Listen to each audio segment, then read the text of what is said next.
Salam əziz şagirdlər, biz bugün 8-ci sinif dərsliyində olan mətn redaktorunun obyektləri mövzusunu öyrənəcəyik. Bunun üçün bizə Microsoft şirkətinə məxsus olan Word proqramı lazımdır.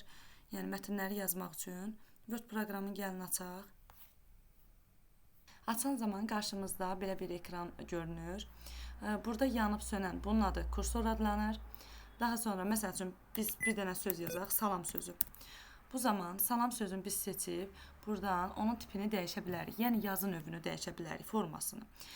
Susma halında kalibridir, amma ən çox sənət işlərində istifadə olunan Times New Romandır və yaxud Arialdır.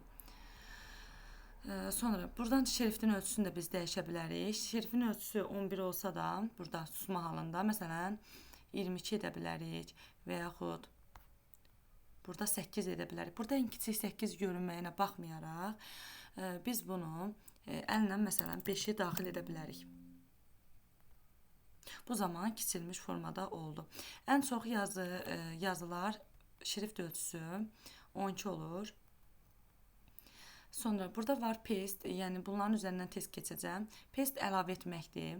Seçdiyimiz sözü məsələn kəsəndə qayçı işarəsi ilə kəsirik, yəni Ctrl+X, sonra kopyalamaq Ctrl+C, əlavə etmək isə paste, yəni Ctrl+V.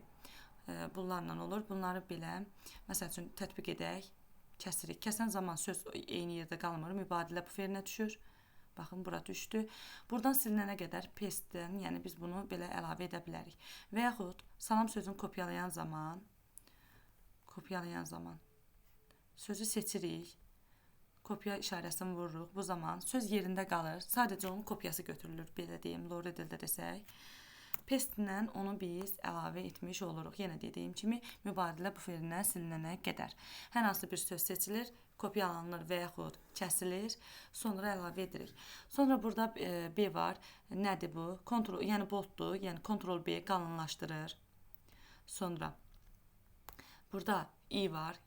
Ctrl+I, burada da yazılır aşağıdan. İtalik formada yazır, yəni bu formada. Sonra underline, altdan xətt çəkir. Bu formada bunlar. Daha sonra burada var X ayağında 2, X üstü 2. Bunlar nədir? Hər hansı bir şey yazan zaman, məsəl üçün, tutaq ki, ikili say sistemində bir şey yazırıq. 1, 0, 1, 1. Bu zaman onun aşağısında, yəni indeksində yazmaq istəyirsə, X2-ni vururuq burada. Ayağından 2-ni yazırıq, daha sonra söndürürük. Məsələn, üstə gəlinsin, olsun 4 kvadratı, 4. Kvadratı yazmaq üçün üzərinə gəlib vururuq və 2-ni yazırıq bu formada. Daha sonra da söndürürük. Daha sonra, məsəl üçün, gəlin bir dənə, tutaq ki, burada informatika sözü yazayım. Burada bir dənə informatika sözü yazaq. İnformatika. Bu sözü, baxın, ilk hərfi kiçikdir. Burada gəlib vururuq. Sentence case. Buradan sentence case'i vuran zaman ilk hərfi böyük, qalanlar kiçik oldu. Daha sonra lower case'i vuran zaman hər biri, bütün hərflər kiçik oldu. Daha sonra upper case var. Bunu vuran zaman bütün hərflər böyük oldu. Sonra capitalize each word. Məsələn, informatika və tutaq ki, burada belə bir şey yazım. Yəni, bunu əvvəlki halına qaytarım mən. Kiçik yazmışdım da. Məsələn, informatika və riyaziyyat.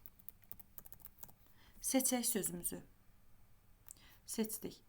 Bu zaman capitalize each word vuran zaman göründüyü kimi hər sözün ilk hərfini böyük yazdı. İnformatikanın i'sini böyük yazdı, v'nin v'sını, riyaziyyatında erini.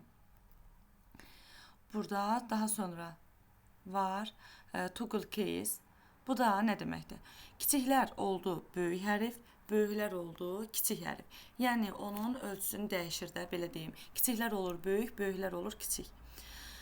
Daha sonra burada var insert tabı. Insert tabında var symbol, equation. Simvollar haqqında biraz gəlin danışaq. Simvollar klaviaturada olmayan simvolları əlavə etmək üçündür. Burada baxın simvollar verilib. Mo simvolu vuran zaman biz buradan istədiyimiz simvolu, yəni daha çox olur, buradan əlavə edə bilərik. Baxın, bir çox yəni simvollar var. Məsələn, buradan dollar işarəsini vurmaq üçün, yəni insert'u vuracağıq. Baxın, nə oldu? Burada işarələyəcəm.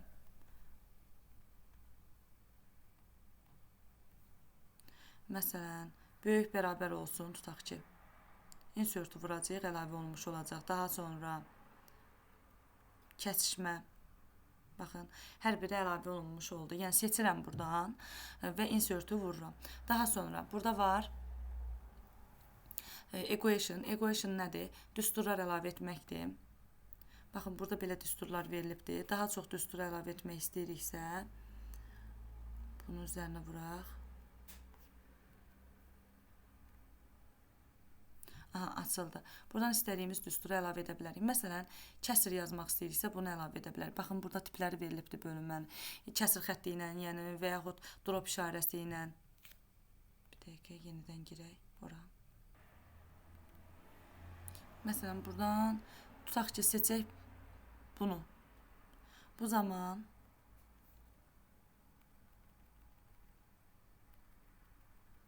məsələn, burada yazaq 4. Burada yazaq 3.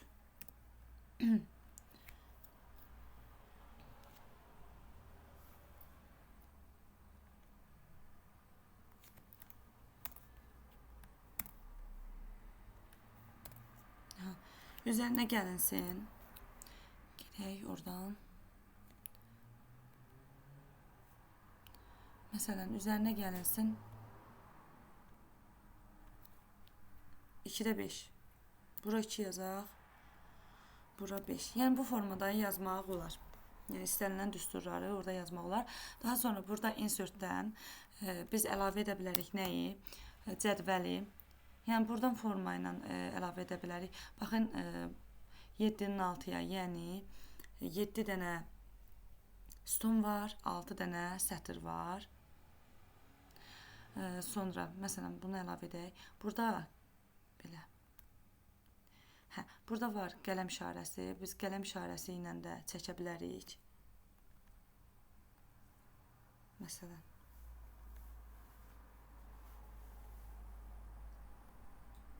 Bu formada. Tutaq ki, belə oldu. Aha, olsun buradan. Daha sonra buradan da bura. Tutaq ki, nəyisə pozmaq istəyiriksə, buradan eraser. Pozan işarəsi ilə pozacağıq. Daha sonra biz buradan cədvəli özümüz yazıb əlavə etmək istəyiriksə, bu zaman buradan insert table var, oradan əlavə edəcəyik. Baxın, number of columns, yəni sütunların sayı, tutaq ki, sütunun sayı olsun 10 dənə. Number of rows, rows da sətrin sayıdır, olsun 8 dənə. 10 dənə sütun, 8 dənə sətr.